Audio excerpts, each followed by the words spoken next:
एक छोटे से गांव में एक बूढ़ी स्त्री रहती थी। नाम था सुखिया, मगर गांव वाले उसे कृष्णाबाई कहते थे। क्यों? क्योंकि उसका जीवन श्री कृष्ण की भक्ति में ही डूबा हुआ था। वह कहती थी, मेरा जीवन तो बस कान्हा की माला में गूंथा हुआ है। एक छोटी सी झोपड़ी में उसका निवास था। दिन भर वह गांव के घर घर जाकर बर्तन मांजती, झाड़ू पोंछा करती और भोजन बनाती। जो मिलता उसी में संतुष्ट रहती। पर उसकी दिनचर्या में एक बात कभी नहीं बदलती थी। हर सुबह और शाम वह फूलों की माला बनाकर अपने कान्हा को पहनाती और घंटों उनसे बातें करती। गांव वाले उसे पागल समझते।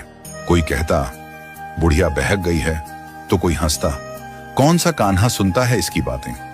पर बाई को किसी की परवाह नहीं थी। वह कहती, मेरा कान्हा बोले या न बोले, मैं तो उससे दिल की बातें करती रहूंगी। एक रात जब चांदनी झोपड़ी की खपरेल पर उतर रही थी, कृष्णाबाई को स्वप्न में श्री कृष्ण के दर्शन हुए।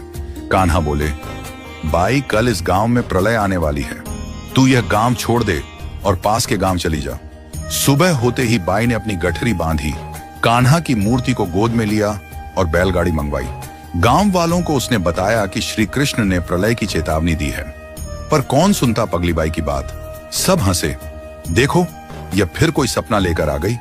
गाड़ी चल पड़ी।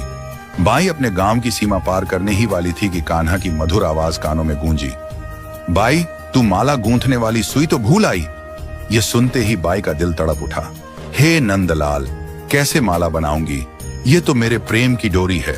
बाई ने गाड़ी रुकवाई और बदहवास झोपड़ी की ओर भागी। लोग हंसते रहे। देखो, अब सुई लेने भाग रही है। पर बाई ने किसी की परवाह न की। झोपड़ी में जाकर उसने तिनकों में से वह सुई निकाली, वही सुई जिससे वह रोज माला बनाकर कान्हा को पहनाती थी। सुई लेकर जैसे ही वह वापस गाड़ी में बैठी, उसने गाड़ी वाले से कहा, अब चल, गांव की सीमा पार कर। गाड़ी जैसे ही सीमा पार करती है, अचानक धरती कांपने लगती है और देखते ही देखते पूरा गांव जलमग्न हो जाता है। झोपड़ियां, खेत, पेड़ सब जल समाधि में समा जाते हैं। गाड़ी वाला स्तब्ध था। उसकी आंखों से अश्रुधारा बह निकली। उसने कृष्णाबाई के चरण पकड़ लिए। बाई, तू सच में पगली नहीं, भगवान की सच्ची भक्त है। श्री कृष्ण ने सिर्फ अपने भक्त को नहीं, उसकी उस सुई तक को महत्व दिया जिससे वह मुझे माला पहनाती थी। यह सुई कोई साधारण वस्तु नहीं थी। यह प्रेम की सुई थी, भक्ति की सुई, जो श्री कृष्ण के हृदय में उतरती थी। जैसे ही वह सुई गांव से बाहर आई, कृष्णाबाई का प्राणप्रिय गांव, जो अब श्रापित हो चुका था, विनाश की भेंट चढ़ गया। जब तक वह सुई गांव में थी, कान्हा की कृपा वहां थी। जैसे ही वह बाहर आई, श्राप